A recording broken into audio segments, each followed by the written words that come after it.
is your name, please? Could you say your name? My name is Olivia Colley, and I'm a women's wear fashion designer based in New York. And Fantastic. Women's wear specifically. yeah, specifically women's wear. Okay, fantastic. How long have you been doing that, by the way? Women's wear, probably about since, I guess specifically like women's wear, like where I decided I wanted to like go into this about 2022. Okay. And then just kind of experimenting like with men's wear a little bit like before that, but like specifically like 2022, I like wanted to go there, yeah. Fantastic. What made you want to start this, this journey? Yeah. I can remember like my earliest like experience with fashion. Like my grandma, she used to live in Virginia, so we used to go there every single summer, Virginia Beach, and she had like the oldest sewing machine like you can imagine, like the ones you kind of see in like the museums, but not like that old and rickety. Right. So she was teaching me and my sister how to sew just like a simple seam. That was like, I was maybe like 10, I want to say, but it wasn't like traditional like sewing. She just wanted us to see it, like how it moved. So I remember she had like this little piece of like suede fabric, and she cut like a rectangle, and then she showed me how to sew it, and it was just like not like the traditional like sleeve where it has like the cap and everything. It was just a rectangle, Right. and that was just like my arm sleeve that I sewed, and that I can remember.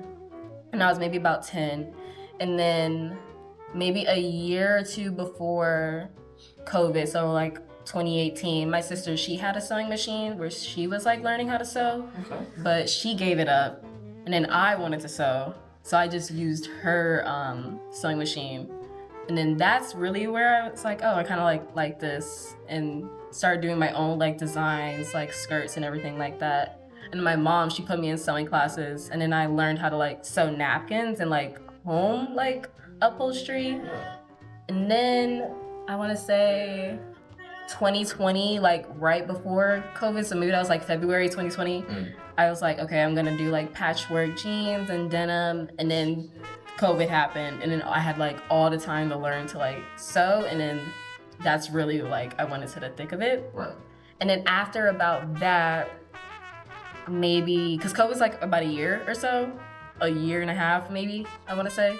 Yeah. So I was like pretty like, I wouldn't say I was advanced, but I had learned a lot at that point. Right. So then I was applying to colleges, and I fully like knew I want to go to like fashion school, because that's like really what I wanted to do. Right. So I applied to FIT, Parsons, Pratt, FITM, Otis College, and SCAD, of course.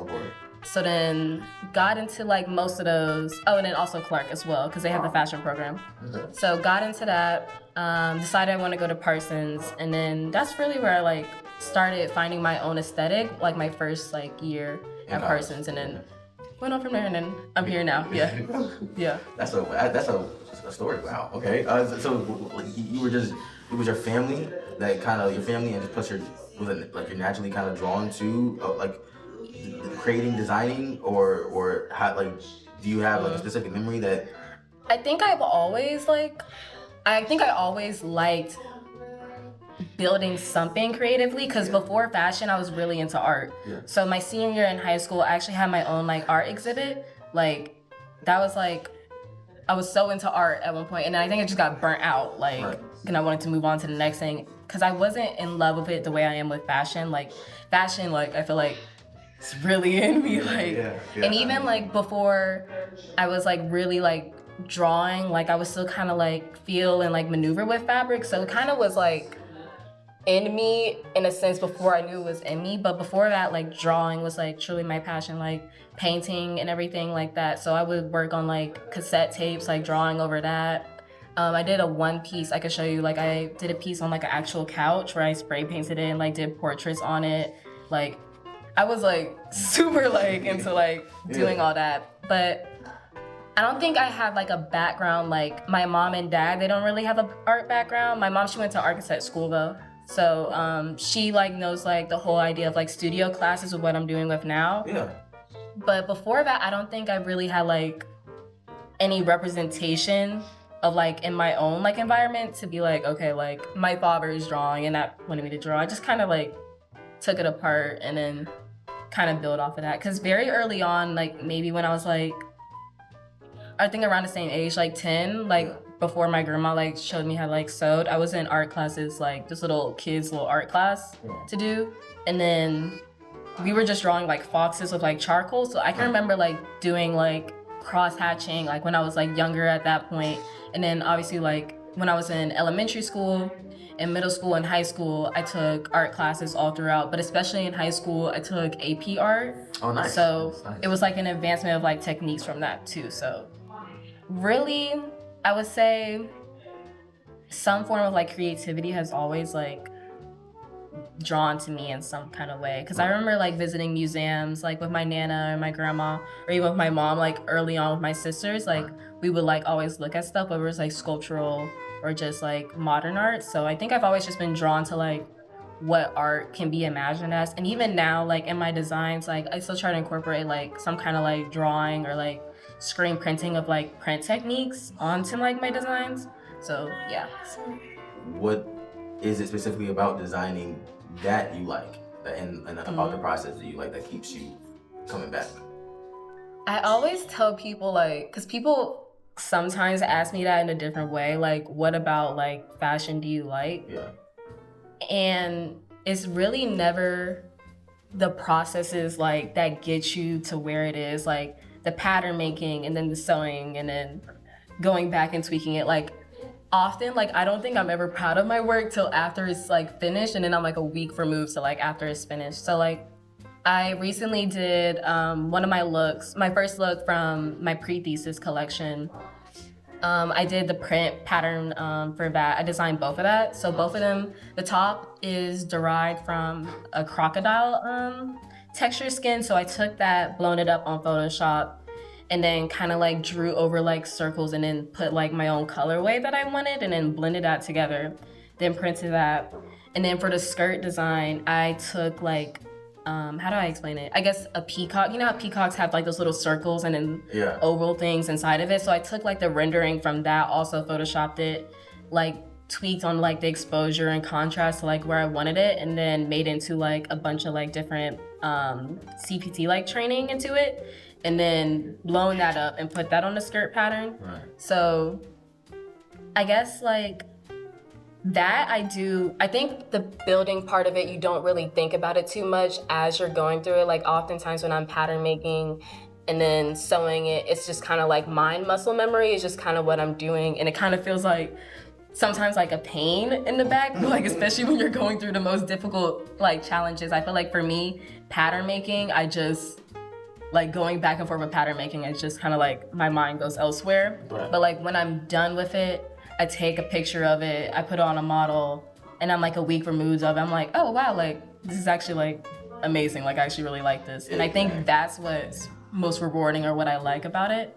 But I think also like during like the first initial like preliminary like stages, like where I'm sketching, like I love that. Like my mind, like it just goes out. Like That's why you mentioned drawing earlier. Like, like if that was also early on kind of where in origin point, right? The drawing, and then you wanted to was it you wanted to bring it to life, kind of? Yeah, I guess because I'm used to like in school, like we're trained to like do a bunch of quick drawings like as we're sketching. So I think that comes naturally to me, considering I used to have like a small background in drawing, but in a whole different way. So I would say when I'm incorporating the like art, like my own like art background into those like quick sketches, it's easy for me to like imagine like, oh, like I want this drape to go here. So usually we'll do like 100 sketches like in total. Maybe we'll do like starting off with like 50 just quick sketches of what we want to do. So in my head, it's almost like I'm seeing it as like a blank canvas, and I'm like, okay, what do I want to imagine it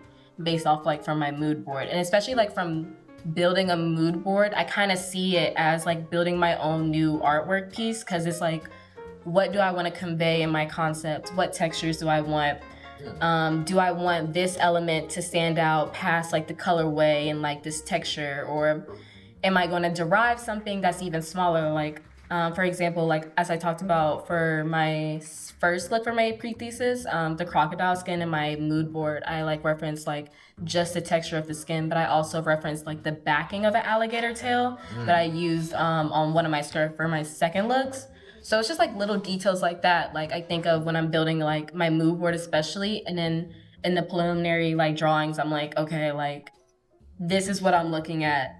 What elements can I take and make it different, but also make it cohesive? And then I'll go back, look at the 100 sketches or so, and then I'll circle which ones I like the most, or I see like repetition and pattern of like elements I think could be cohesive. And even if I don't, because a lot of times with my quick sketches, I don't really end up finalizing it like fully, and I'll look at those and then like take those and draw over that into making like a final look. And then I'll take that like, okay, I want to make this look for the collection, and I'll start sewing, pattern making, or even like draping. If it's like especially like a tailored look, I'll start to drape it and go through that. Yeah. Wow. Okay, that's so That's a lot. You said God help me. Yeah. Okay, so there's different. Okay, so how would you, if you were to explain the process and like the different what like the different types and different ways. I don't know how, because it seems complicated. You know, to me, I'm like nobody. I'm like someone who's always been interested in fashion and you know how it's made, but it seems so complicated. Can you like say like for like a dumb person, you know, like that's outside of fashion? Yeah, I think a lot of people. It's not like a dumb question or anything. Like I think a lot of people are like, they don't actually know like what goes into like garment making clothes, because I think especially now we live in a very like fast fashion world. Right. So people would expect like a very tailored like jacket to cost about $50 max, but like someone who is like trained in fashion, they'll look at something like or feel the fabric and see how it's tailored, like open it up, see where the seam lines, like how it's finished on like the hem. They're like, obviously this isn't a $50 jacket, this is like $300. So going back, I guess if I were to make a tailored jacket to someone else who like doesn't know how to make clothes, assuming it's from like a concept, like a collection, I would make a mood board, decide what I want my concept to be, and that could be derived from personal photos, a poem, like anything you gather that you want to be that. So like for me personally, I do a lot of like home field photos. So I'll like try to like get some from like my own family, my own camera roll, but then I'll obviously like go into like historical research too and like kind of bring that in. So someone might do that, make their mood board, then they'll make their sketches, 100 preliminary, maybe even more or a few less. Decide what look they're gonna do or what looks. Pick, let's just say 3. But I guess for this like instance, we're gonna talk about like just one. Yeah. So pick their one look. Okay, we decide we're gonna do this look. And depending on what it is, you're either gonna drape or pattern make, or you might do both. Because eventually you're gonna have to, if you drape it first, you're gonna have to transfer it to pattern making. And pattern making is essentially the directions to sew. So we'll have all your seam lines, your notches, and your notches represent where you're gonna sew. It will label like how many, like either a ½ inch, quarter inch of what you're gonna sew. If you're gathering any stitches, and it's just overall what you're gonna cut the fabric to make it into something. So it could be like your arm sleeve, your back yoke, your pockets, whatever. You're gonna cut all that into pattern making. And then you're gonna take your muslin fabric, and your muslin fabric is essentially like your mock fabric. So that could be heavyweight, lightweight, medium weight, depending on what your actual fabric you're gonna do. You wanna do it closest to what that is. So if I were using like denim, I would probably go towards like heavyweight muslin, if the denim is pretty heavy, because there's different weights of denims as well. Right. So one would cut their muslin and cut their pattern within the muslin, sew that, try it on the dress form or like actual body, examine it. If something looks wonky, you know something's wrong with your pattern. Right. So you'll go back to the pattern, adjust what you need to, cut the muslin all over again, sew it all over again, look at it again. And if it's right, it's right. You go to your final fabric. But if it's not, you go back to your pattern, re-look at it. Maybe you need to like bring in by like 1 inch or 2, or maybe something's wrong with your center back, and that's like the back of like all the garments to where it opens all the way. And then when it's finally like, okay, I put it on the dress form, I put it on the body, it looks how I want it to, nothing looks tight. Because also if you're doing the actual body, one of the benefits for vast dress forms like actual movement. So one could like lift up their arm and be like, okay, this feels tight. So you know something is like wrong in actual like mechanics of it. So you finally cut your final fabric. And this is assuming you don't have any fabric manipulations that you have to do, because if you have fabric manipulations, then you're gonna do that first. Like if you're, it could be like burning something or just like sewing something on like appliques or something like that. Right. So you're gonna do that first, assuming you do or you don't.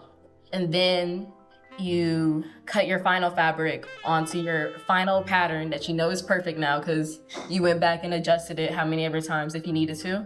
And then you have your garment, and that's done. And then there's different kinds of finishes that you could do, especially if you don't have like a lining. That's considered too, because then you also have to make a pattern piece for your lining the same way. And then if you want to have like a more couture like finish, you might do like a baby hem, and that's like hand stitched, or also like a slip stitch, invisible stitch. Like it all depends like what you want to achieve. And different garments like call for different things. Like mechanically, sometimes you just can't like go through a sewing machine like in regular industrial, so you might do a walking foot depending on how heavy your fabric is.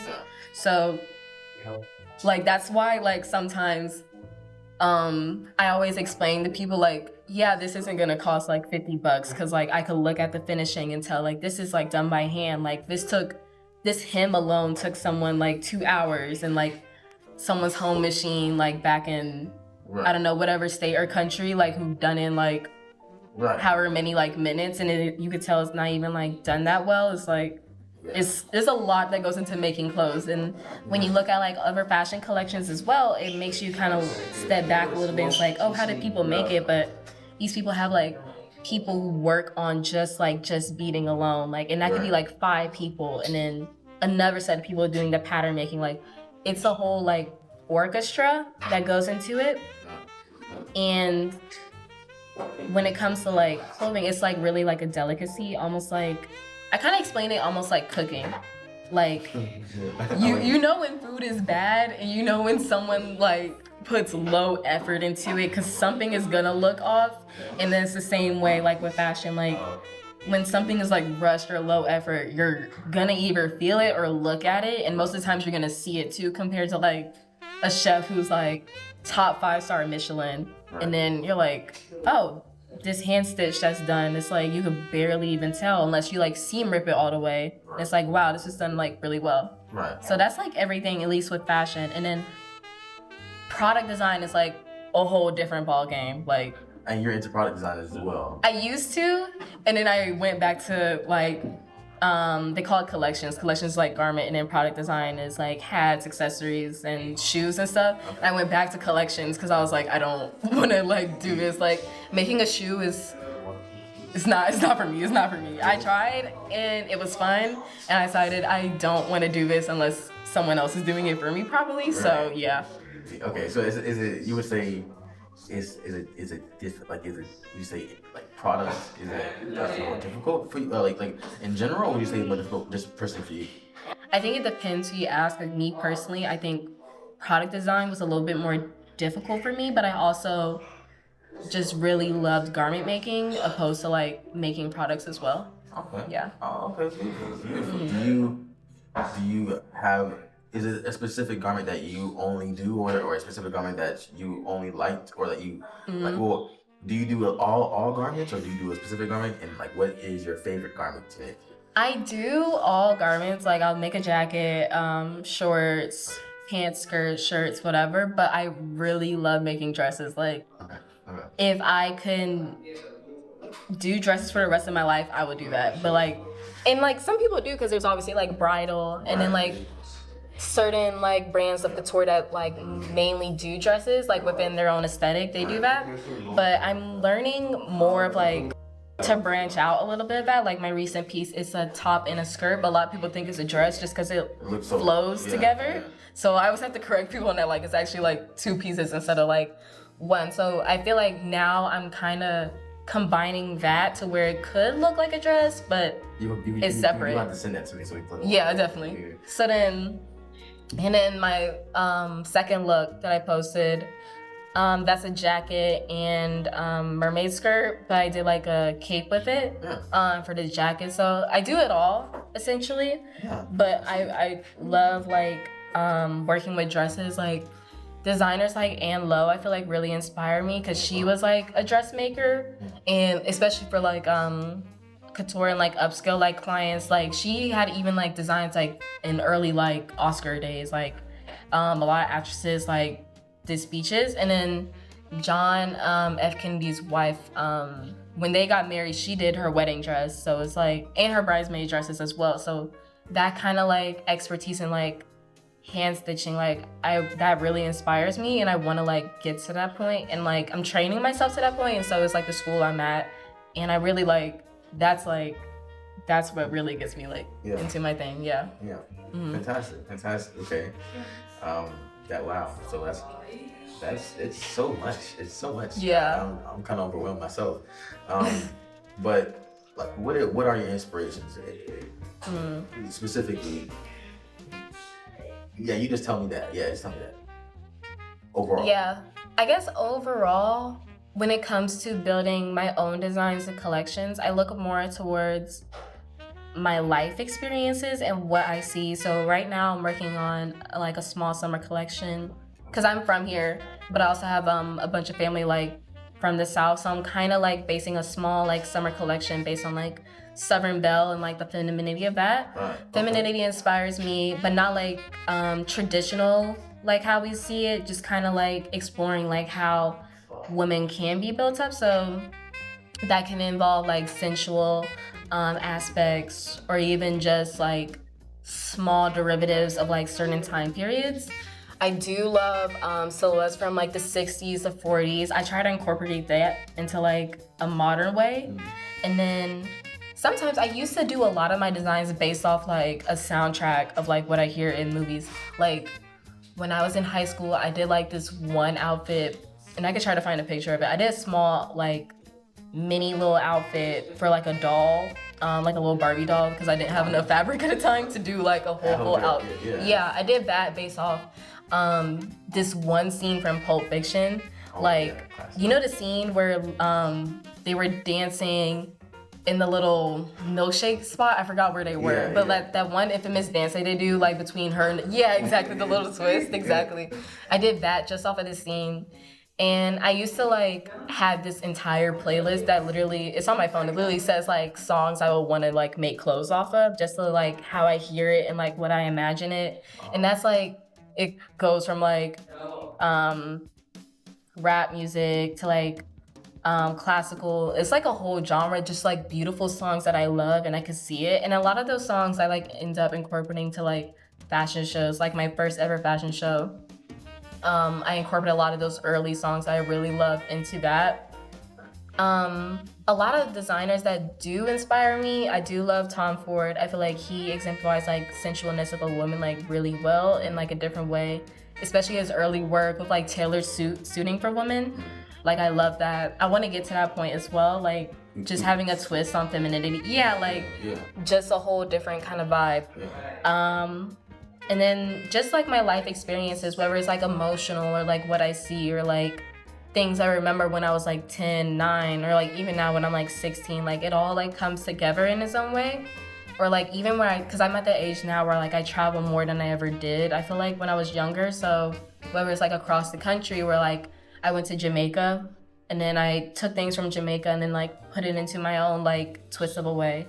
And then taking like this emotional like feeling I felt when I was maybe like 19, and then trying to incorporate that to like maybe romanticism, because I feel like I fall into romanticism a lot when I'm making my clothes, because I feel like that's just so beautiful. And I think people may argue and say like it's cliche or like outdated, but I just feel like that's really like in me, because I feel like I'm a romantic person at heart, so naturally it kind of just goes into like my clothing, where it's like big skirts, or like I want to make clothing for women that like the bust might show a little bit more, and like that kind of way, or just exposing like things that not normally like exposed, because I love doing things that are open back. I think like the body, like the way it's just built, especially like the spine, I love showing off the spine. I don't really have a specific person in mind when I'm making clothes. I just always just go with what I'm feeling. And I think more now than ever, I'm into my aesthetic where I know like this is who I am as a designer, but also as a person, because I think those also go hand in hand because that's who you are every day, what you see, how you feel, and then it's just what I make out of it, and then I push it forward. And I'm learning now to really just stick to like my guns. Like I have this professor, her name is Lourdes. Hey Lourdes, if you're watching this, I know she's gonna watch it too. It's like she's always like ingrained, like stick to your guns, like what you know, even if someone like advises you to like go somewhere else, like just push forward if you really want to do it. And I think I'm more just really learning it like to really push forward, but also like learning to listen to like my like critiques and like building off of that too, because you're never not done learning, especially like when you're like the biggest designer in the world. Like you're always going to learn something new and then push that forward, and then that will go into your aesthetic. And then maybe 10 years from now, like you're done with that, but you still have like little elements of that within you that you still reference later on. So yeah, you really know what you're doing, and know where you want to go. It seems like, and where is that? Where do you see yourself in the future? So I'm 21 right now. Okay, yeah, that's right. Cool.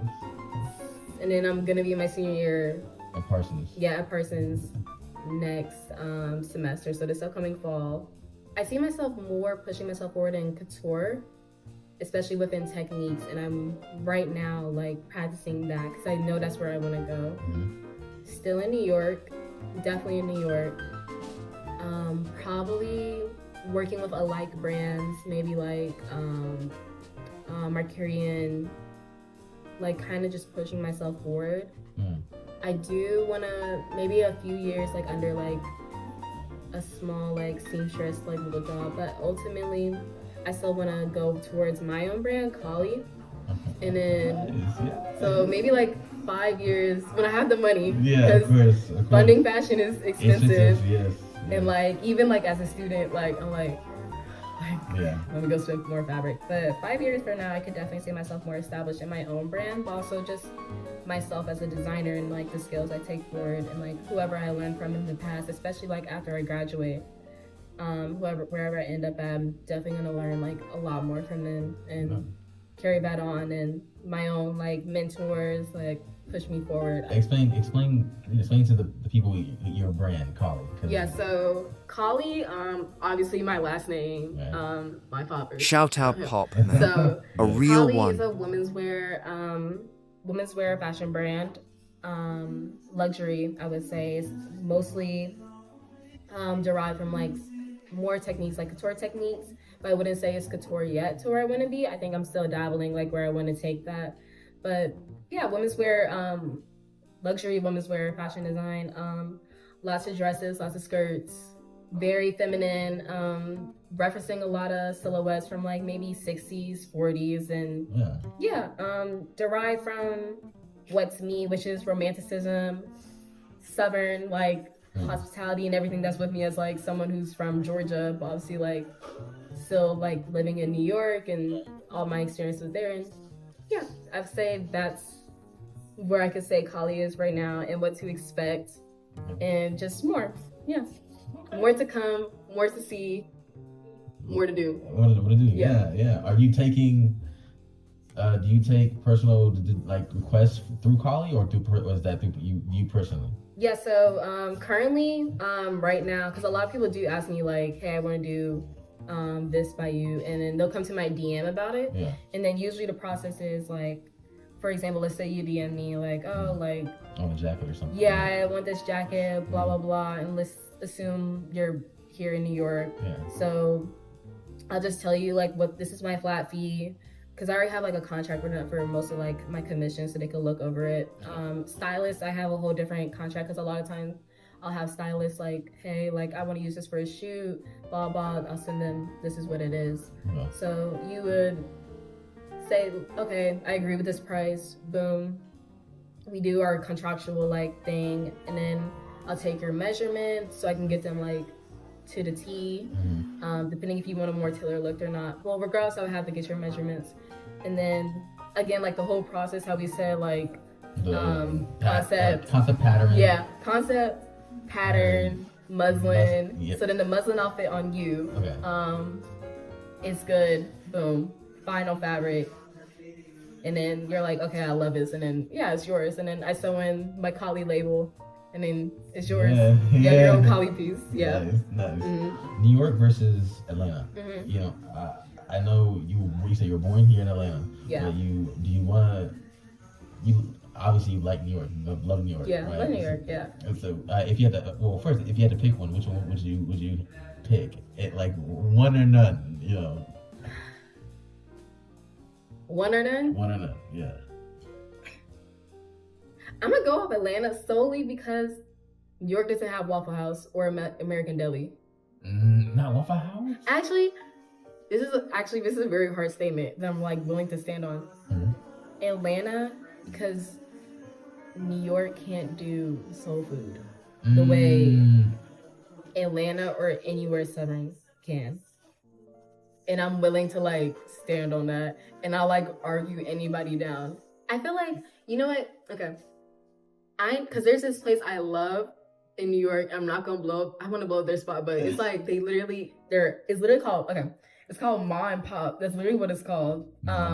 They're how you spell that? M-A and then Pop. Oh, okay. Like okay. a Southern saying. Oh, okay. Because they're from the South. Southern. I've spoken to these people. It's like the smallest space ever, and there's literally like 4 tables inside there, no bathroom. It's a small place. Real small. Best Southern food I ever had in New York. I bring everybody I know like there.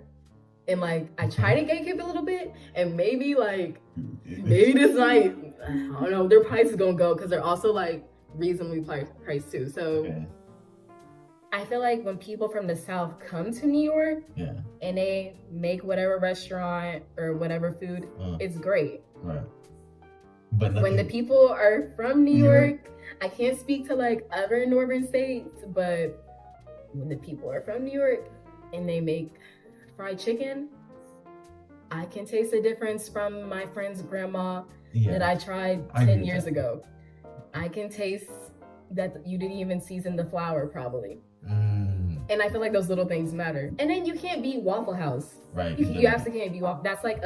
That's a staple you can't get anywhere else. You can imitate Waffle House, but you're not gonna get Waffle House. You're not gonna get the fighting. You're not gonna get like, especially like a steak and egg. That's like my thing. You're not gonna get the all-star dinner. You're gonna get a version of like an all-star dinner at like some random diner in New York, and it's probably gonna be really good. Right. But it's not Waffle House. Like American Deli. Oh, that's another thing. New York, lemon pepper wet doesn't exist. What? Or at least maybe I just haven't found it. It's Lemon only pepper dry? wet, dry. Up there? Yeah. If I say lemon pepper wet peach drink, it's not there. It's not there. Yeah. But New York has tons of great other things that Atlanta Yeah. doesn't offer, Right. which is why I'm staying there. So I can't really put too much slack on it. Yeah, okay. So, but if I had to choose, like, it's always gonna be Atlanta. Yeah. But that's why I'm from there. That's like where my heart is, like, in Atlanta. It's always gonna be Atlanta. Things I'm inspired by is from Atlanta. The people from here, the food, like what I see, and then like things I'm really into or inspired by are also in New York. But you can never really beat like where you're from. At least like when it comes to New York, like I'll trash on them about like their Southern food. Like, sure, I'll talk my best about that. But like, it's still a beautiful place. But sure, like taking like the train is maybe a pain sometimes, or when it's delayed. But like at the same time, like it's just so beautiful in those like aspects of life where you can just like really take in those experiences, because you're never gonna have them again, like ever.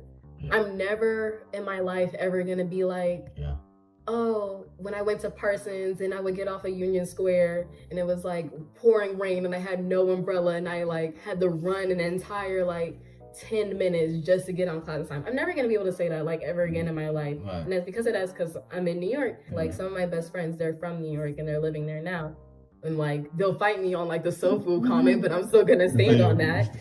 But yeah, life is beautiful in that way. And so I wouldn't be mad if like anybody was saying like, oh, like she's wrong on that statement, because wherever you're from, they're probably like, that's probably like the best you ever like wanted, like anything. Like you have core memories there, and I have like core memories in Atlanta, so I'm never gonna like scratch that off my list. But yeah, this different strokes for different folks. Yeah, exactly. Yeah, I think most people would agree like Atlanta, New York is like at least like top 5 for cities to visit. Yeah. Well, depending on you ask, someone might say like Atlanta is not like top 5, top 5. But I think Atlanta's top 5 at least. I would say if not top 5, definitely top 10. Yeah, definitely in top 10. Yeah. Because we're like music capital. Yeah. So there's that too. Yeah. So it's like like you're gonna get great things come from different cities. Yeah, exactly. To somebody who wants to start designing or start garment designing specifically and garment making, what would you say? What would you give them as far as tips? Like advice and stuff? Yeah, advice, yeah. Never scratch off learning from like wherever, and like where you think you would get your inspirations from, go deeper. So like I would say when I first started designing and I was building mood boards, I would go to Pinterest. I don't remember the last time I really went to like Pinterest. I mean, sometimes I still go, because sometimes you need something really specific, like a color palette or whatever. Right. But I would say don't use that as your main. Like, go to the museum, like see whatever artists or like installations there are that can convey or like look nice to you. Take a picture, look into that artist. They have more like similar artists. Or like travel if you have like the privilege to do so. You're gonna see so much when you're traveling. Like it's a whole new world, especially if you've never been there before. I would say go deeper into your inspirations and where you collect images. Even if it's untraditional, like poems, writings, you can learn more from that. Don't scratch off learning advice from other artists, even if they aren't in your field, especially when it comes to making Burberry tea or garment making for manipulations. You're gonna learn so much more from other people who don't do garment making. Like, it's gonna advance you so much.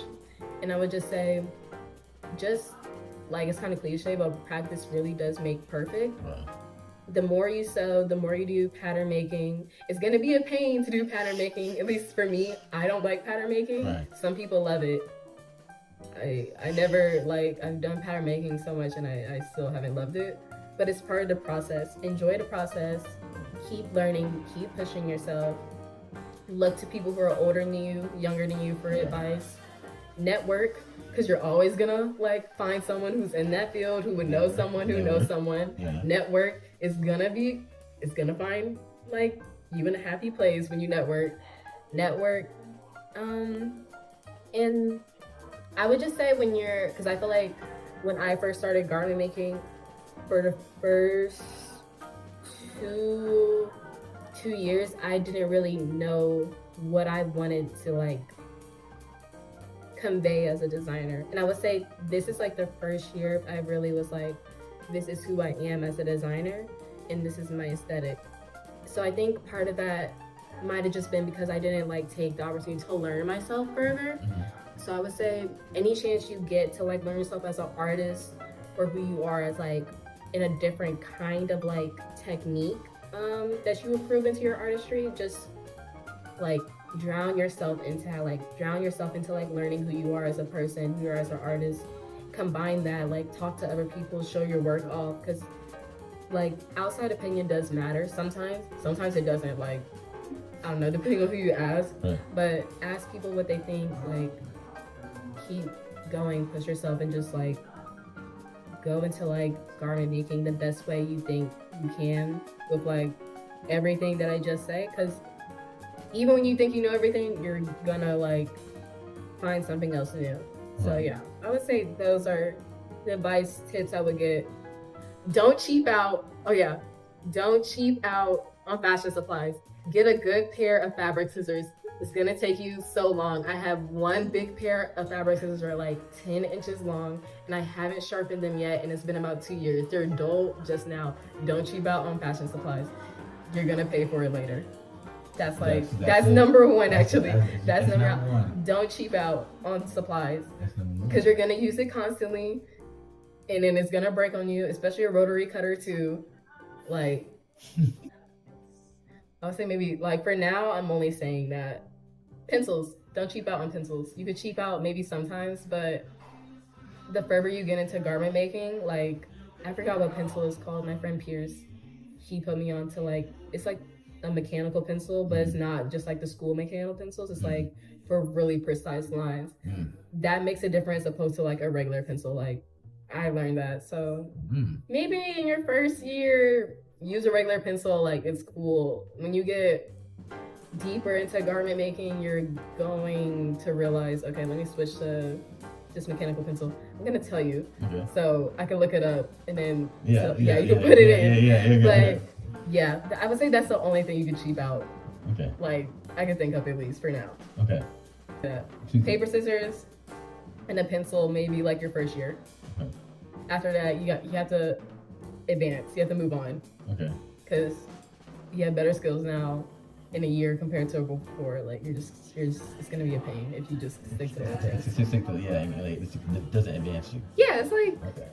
yeah, like anything. It's like when you get tired of like doing something then same way when you know you can do better, you're gonna look for better ways with better stuff. Yeah, so it can look better. Right, it's gonna because it's gonna look better at the like at the same time, and it's gonna show. Exactly. So yeah, okay. I would say that's my advice. That's what I would tell anybody who's thinking like of garment making, fashion, all that. Yeah.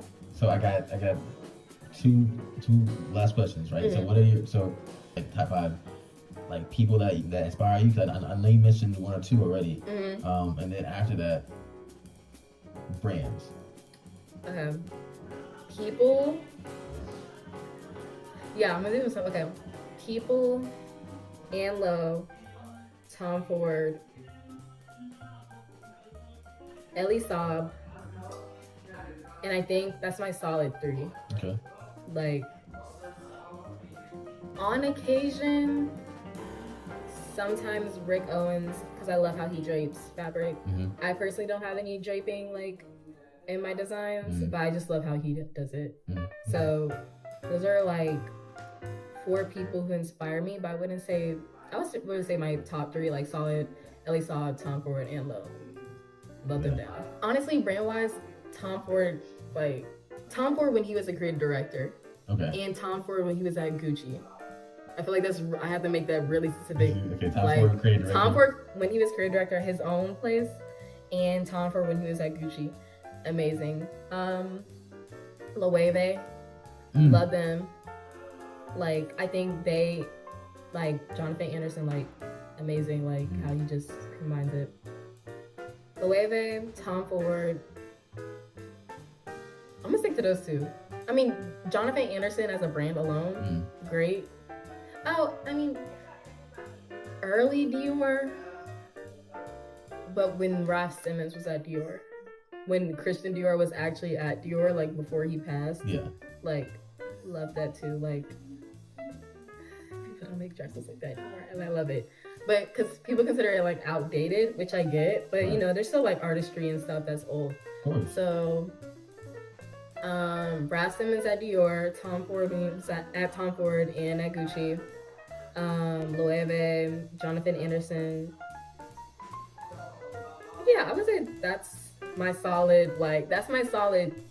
You pick your picks. Those are my picks. That's like my lineup. Like, yeah, that's what I'm sticking with. Yeah. Okay. Before we wrap up, is there anything that you want to say that you want to get off your chest, or that you want to just like? And not like you said, say anything. Yeah. Well, just thank you for interviewing me. No, of course. Thank you. Yeah, it's like amazing to talk about this. A lot of times I'm just thinking in my head. Yeah. So thank you for that. And I would just tell anybody who's like watching this, and if whether they're like a fashion designer, product designer, or even just doing art, just drown yourself into your inspirations and continue to do what you want to do. Stick to what you think would evolve you the best, but also don't forget who can help you along the way. And I would say that. That's hard. That's hard. So. That's hard. Okay.